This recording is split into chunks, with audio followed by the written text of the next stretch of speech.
Assalamualaikum warahmatullahi wabarakatuh. Selamat pagi teman-teman. Kembali lagi dengan saya Muhammad Eka Kurniawan. Di sini saya tidak sendiri, saya ditemani oleh Mas Husni. Halo. Beliau adalah teman saya, teman lama saya yang mungkin berapa lama ya Mas tidak ketemu kita? Wah, kita udah dari awal-awal corona ya. Awal corona itu Bulan Maret kalau nggak salah. Maret ya. Maret Aprilan lah, sekitar bulan itu. Hingga sampai bulan saat ini bulan Desember kita tidak bisa Ya, berbicara kita LDR. langsung ya Mas ya.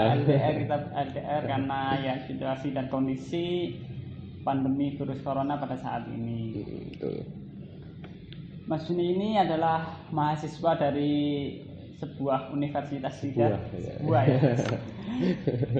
Mahasiswa Universitas Tidar, jurusan apa Mas? Jurusan ilmu komunikasi ya. Karena aku nggak suka ngomong jadi aku ambil ilkom. Alasannya ngambil itu apa Mas? Wah, ini salah pencet aku ya pas SPM. daftar. Aku lewat jalur mandiri kebetulan karena aku orangnya biasa-biasa aja. Daftar SPM nggak keterima, daftar SNM juga nggak keterima. Lalanya gara-gara kepencet itu ya? Ya itu mungkin berkah buat Mas. Enggak sih, aku emang pengen bisa ngomong gitu loh di depan publik. Aku pengen belajar belajar berani berbicara di depan publik. Aku juga pengen mendalami tentang jurnalistik ya. Apalagi kan ada makul public speaking ya, ini asik banget makulnya gitu loh. Public speaking itu makul yang paling asik ya Mas. Paling asik ya. Karena kita belajar bagaimana kita bicara di depan umum, di depan kamera. Belajar ngomong gitu. Di depan publik lah gitu di ya. depan kamera, di depan publik, dan mungkin ini salah satunya ya. Iya betul Mas. Ini tugas siapa? Ini tugas ya? Podcast ini tugas ya? Tugas Mas buat UAS. Ini tugas. Telah membantu, Mas. Siap. Oh ya, ini salamannya gini ya, karena lagi pandemi. Corona. Betul. Semester berapa Mas kali ini Mas? Aku masih maba Mas. Maba? Maba. Mahasiswa. Tapi nggak baru-baru banget. Udah semester 3 ya. Semester 3. Oke. Kesibukannya ngapain aja Mas? Oh ya, kesibukan saat pandemi saat ini gitu. Ya, ini pandemi ya, menghalangi kita untuk beraktivitas, bener-bener menghalangi. Jadi yang harusnya aku bisa sibuk kuliah offline di Magelang, sekarang kuliahnya online di rumah. Kita menatap seharian itu seringkali menatap layar kaca gitu, layar menatap HP, Zoom, laptop gitu kan. Kok layar kaca sih bener ya? Layar kaca. HP, laptop tuh mata kita tuh harus bener-bener jaga. Beda lagi kalau kita VC sama doi ini ya 8 jam aku juga kuat. Beda karena ngapain Mas? VC sama doi-nya Mas? Ya kita ngobrol-ngobrol enggak sih. Lebih semeringah gitu ya Mas ya? Lebih semeringah. Kita 8 jam kuat. Kuliah online kalau gitu ya? kuliah online itu 1 jam aja udah ditinggal tidur. Ini dosennya nonton ya? Jangan gitu Mas. Okay. Nonton nih kayaknya. Oh ini nonton. Enggak, aku belajar bener-bener walaupun aku pribadi nggak on kamera gitu. Emang betul kalau kuliah online ini kesehatan matanya itu ya harus sangat penting sekali ya. Harus dijaga. Karena kita berjam-jam kita melihat handphone, laptop. Itu belum kita ketambahan misal kita WA-an, Instagram dan lain sebagainya. Terus ada lagi tugas-tugas ya yang sampai malam lembur-lembur ya. Mungkin ini dosennya nonton ya. Itu ya dampak dari kuliah online sih, seperti itu ya Mas ya. Ya betul, dan aku pribadi maksudnya lebih paham kalau kuliah offline. Kenapa? Kalau kuliah offline itu aku kalau nggak paham gitu ya? kalau nggak paham bisa tanya langsung ke temen yang. Dan jujur aku kalau tanya ke dosen itu masih agak canggung-canggung gitu loh. Malu-malu ya betul. Dan lebih enak tanya ke temen. Jadi kalau temen kan kayak bahasanya itu loh nggak terlalu tertata ya, pakai bahasa Jawa kadang bisa ya. Apalagi kalau yang sesama kebumen kita ngapak ya. Betul. Berarti Mas Husni ini tipe orang yang kalau tanya ke dosen itu melalui teman ya. Salurannya itu teman ya Mas? Ya bukan tanya ke dosen tapi tanya ke temen lah. Oke, selain kuliah online, kesibukan yang lainnya ngapain Mas? Atau yang di kerja atau mungkin bisnis yang lain gitu? Oh iya. Jadi kalau kuliah online itu kan banyak waktu ya. Ya waktu luang kan? Kayak banyak waktu luang. Bisa di rumah gitu kan. Bisa disambi kuliah online-nya. Apalagi kan di kota sendiri ya kayak. Ini kesempatan sih harusnya buat kita belajar berwirausaha walaupun rugi. Pernah mencoba wirausaha bisnis gitu Mas? Ya aku mencoba selama pandemi ini ya udah 2 kali mencoba berwirausaha dan dua-duanya menurutku itu belum berhasil karena ya adalah suatu hal aku udah berusaha sih mencoba berwirausaha di bidang fashion dan kuliner. Di fashion aku pernah jualan kaos. Di kuliner aku pernah jualan takoyaki. Tapi sekarang semuanya ini lagi vakum ya karena seret gitu Mas. Lagi seret. Iya, karena virus corona ini membuat kita lebih susah mencari suatu penghasilan gitu. Iya, betul.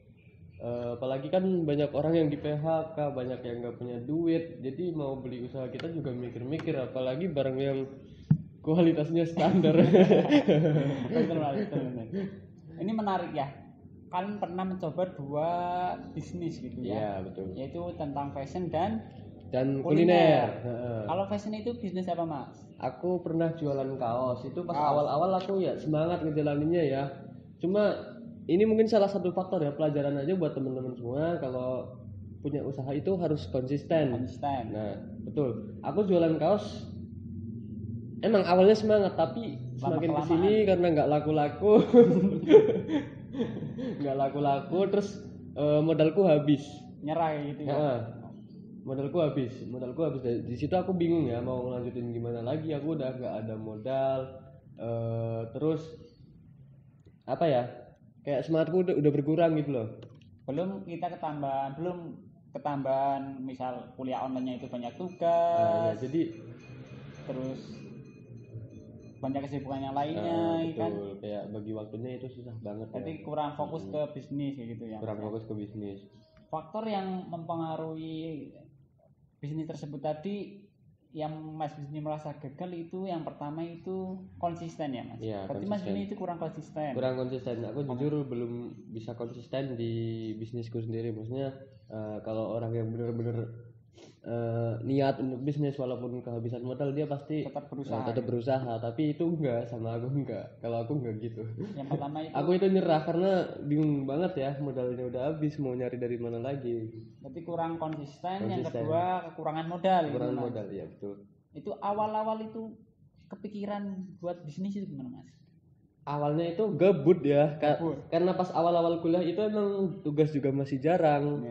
Dan banyak waktu luang di rumah, banyak tidur gitu loh. Daripada tidur kan waktu kebuang sia-sia, ini sangat disayangkan. Dan aku mikir apa ya yang bisa menghasilkan dan mengisi waktuku agar lebih bermanfaat gitu. Aku mencoba berwirausaha dan ya itulah hasilnya. Bisnis apa tadi? Bisnis fashion itu kan kaos. Apakah itu sangat menguntungkan bagi Mas Bisni awal-awal saat berniat atau bersemangat awal-awal itu? Apakah itu menguntungkan bagi Mas Bisni? Enggak, kalau bisnis itu jarang yang langsung menguntungkan. Awal-awal itu kita aku pribadi mau naikin brand dulu ya, tapi emang susah ya, dan enggak seperti apa yang aku bayangkan gitu loh.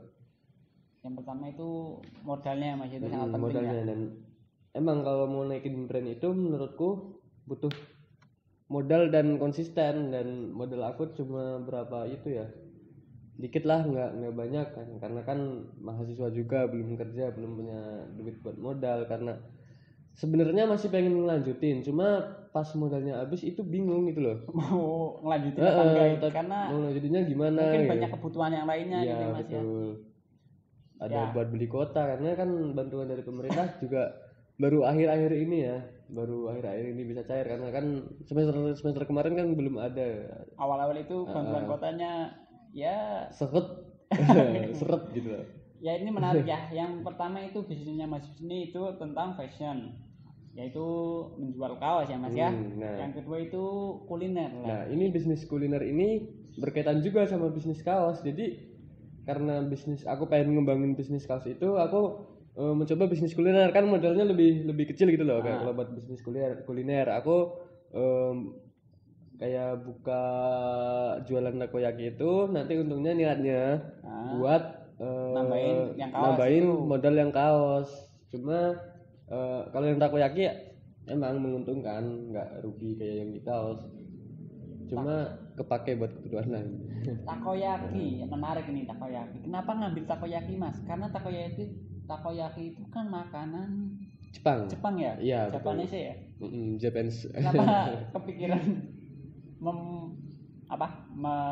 bisnis Aku terinspirasi dari Doraemon. Padahal di Doraemon nggak ada.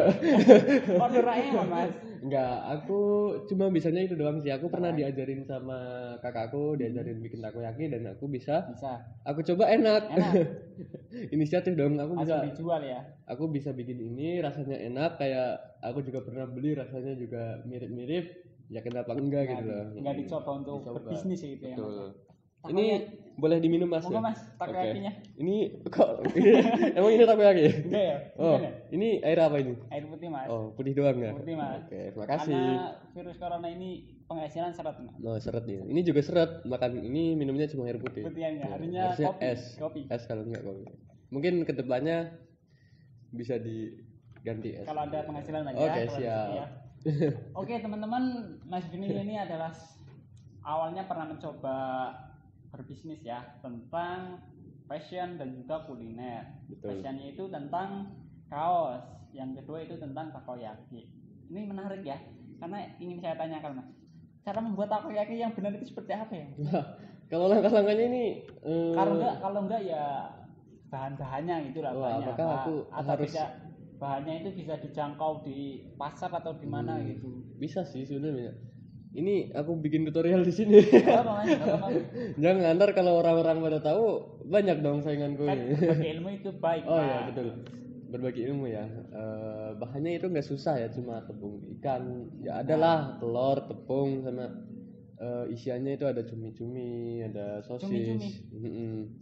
Itu kalau nyari di pasar itu nemu lah, adalah semua bahan itu mudah dicari. Di kota kecil pun ya aku sendiri di Kebumen ini nyari juga masih gampang.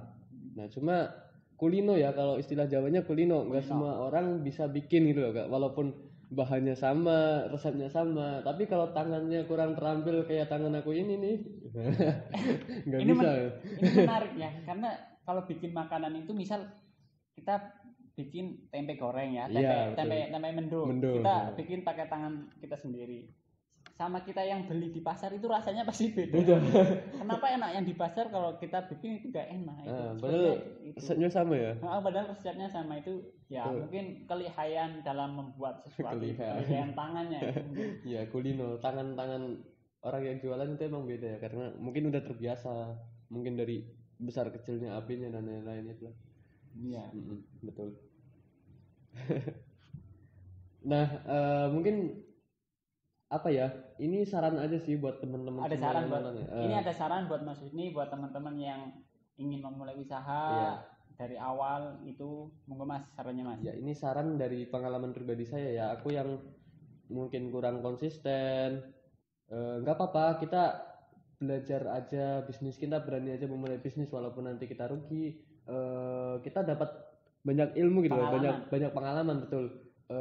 Banyak pengalaman. Aku yang tadinya nggak tahu kalau bisnis itu harus konsisten, dan sekarang aku juga ketahui. Mungkin kalau kedepannya aku mau bikin bisnis lagi, aku udah paham algoritma.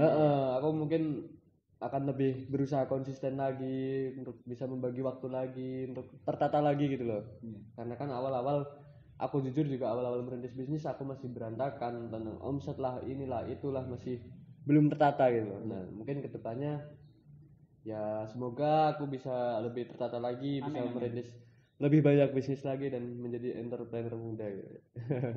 Sukses ya Mas buat Mas Bini. Oke, siap. Mas Eka juga sukses ya. Mungkin terima kasih, sekian dari saya dari podcast kali ini. Semoga bisa bermanfaat. Yang pertama yang bisa saya simpulkan yaitu, jika kalian memulai usaha itu kalian harus niat, berusaha, karena niat itu apa ya, sesuatu itu harus dijalani dengan niat. Kalau niatnya kita baik, insya Allah usahanya kita baik. Betul. Terus itu saja yang bisa saya sampaikan. Kita harus, pada pandemi virus kali ini, kita harus menjaga kesehatan kita, menjaga imunitas tubuh kita. Semoga kita betul kita terhindar dari virus-virus pandemi ini.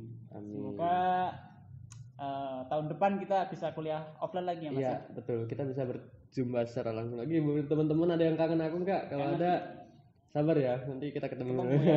Tahun depan kita insya Allah ya, saya inginnya sih bisa kuliah offline lagi. Iya betul, semoga ya. Oke, sekian, terima kasih. Wassalamualaikum warahmatullahi wabarakatuh. Bye bye.